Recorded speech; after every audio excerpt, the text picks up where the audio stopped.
श्री श्री ठाकुर श्रीपाद पंकज अनंत कोटि प्रणाम। पूजास्पद बाबा पाद पद्म प्रणाम। स्नेहमयी माँ को मोर शतकोटि प्रणाम। उपस्थित ब्रह्मचारी मंडली को प्रणाम। आज सभानेत्री तथा एठारे उपस्थित महिला सभा उपस्थित थी माँ मान को मोर प्रीतिपूर्ण जय गुरु संभाषण। भाई मान को जय गुरु, पिला मान को शुभेच्छा।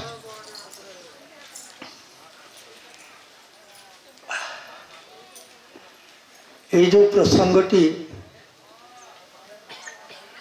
एठी अवतारणा करा जायछि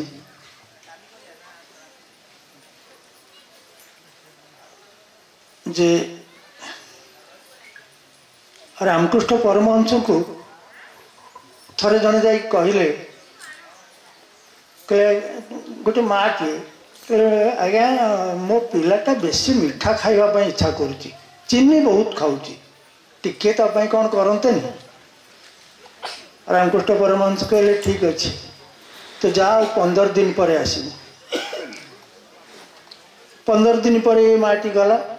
परमहंस कहले हाँ एबे से मीठा खाइबा छाड़देव।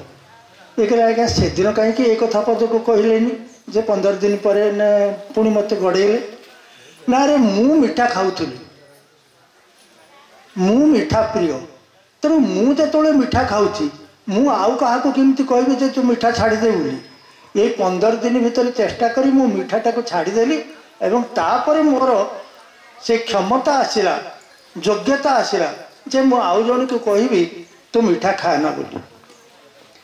आमे पान खाइबा विशेषकर आमर जो प्रोफेशन टीचरशिप ये आम छुआ को सब कौन कौन पान फान खाओनी ये करनी किंतु निजे पाटे पाटिए पान पुरे क्लास को जाइथिबा।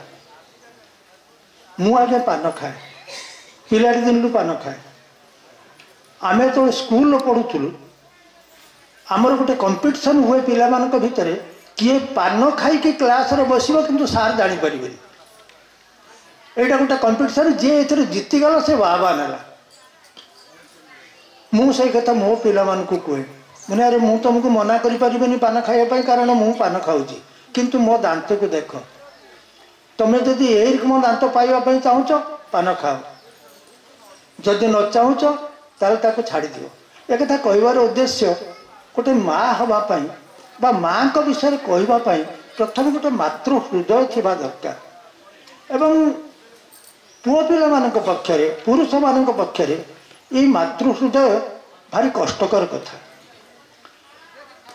यशोदा थे श्रीकृष्ण को कहले ने श्रीकृष्ण यशोदा को कहले जे माँ तू टे ब्रह्म ज्ञान आड़ को मन दे, तू सब ये सब धर्म तत्व ये सब कथा टे बुझ। यशोदा कहले कौन कहलु बहुत कथा तो तू कहूचु कि ब्रह्म ज्ञान बे भारी ब्रह्मज्ञानी तू देखु ये सब मु जानी। मु केवल एतिक जानी मु हूँ तो माँ तू हूँ मो पुओ एतिक बास सरीगला। ये बात्सल्य भाव ये शेष होगला। श्रीकृष्ण से नीरव।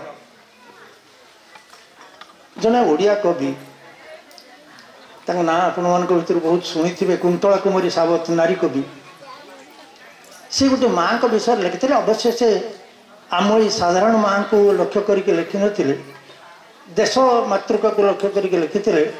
माँ परा आमर त्रिलोक पाविनी, गायत्री सावित्री विश्व प्रसविनी, वेद वेदांतर जननी मोहिनी, निखिल अवनी ज्ञान प्रदायिनी, काव्य कला शिल्प लीला विलासिनी, कोटि कुंजवन कुसुम मालिनी, कोटि कल्पतरु बल्ली रसालिनी, मनज्ञ मानस हेम मृणालिनी। ये हूँ माँ।